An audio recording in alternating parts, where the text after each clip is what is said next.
2024 টি-20 বিশ্বকাপে বাংলাদেশ সুপার 8 খেলবে।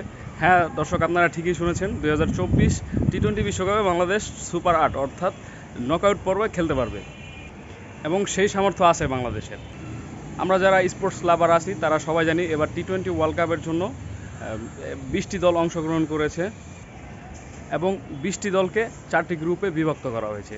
তার মধ্যে বাংলাদেশ অবস্থান করছে 4 নম্বর গ্রুপ অর্থাৎ গ্রুপ ডিতে।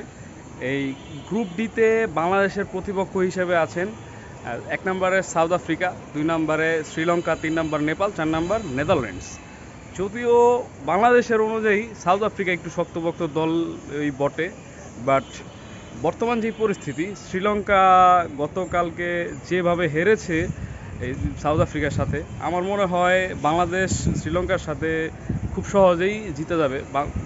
বিকজ বাংলাদেশ বর্তমানে খুব একটা ভালো খেলছে না, বাট শ্রীলঙ্কা যে খেলা দেখিয়েছে তার থেকে শতগুণ ভালো খেলছে বাংলাদেশ।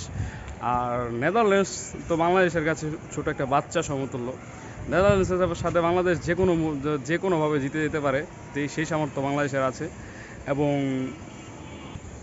এবং নেপালের সাথে বাংলাদেশ জিতবে এটা আমরা আশা করতেই পারি, কারণ নেপাল ওইরকম একটা ভালো টিম না। এবার প্রথম এত বড় আসরে খেলতেছে নেপাল। বাংলাদেশ অভিজ্ঞতার বিচারে নেপাল, তারপরে শ্রীলঙ্কা এবং নেদারল্যান্ডস এগুলোর থেকে অনেকটাই এগিয়ে থাকবে। সো আমরা আশা করতে পারি যে বাংলাদেশ 2024 টি-20 বিশ্বকাপে সুপার 8 খেলবে, এই সামর্থ্য বাংলাদেশের আছে।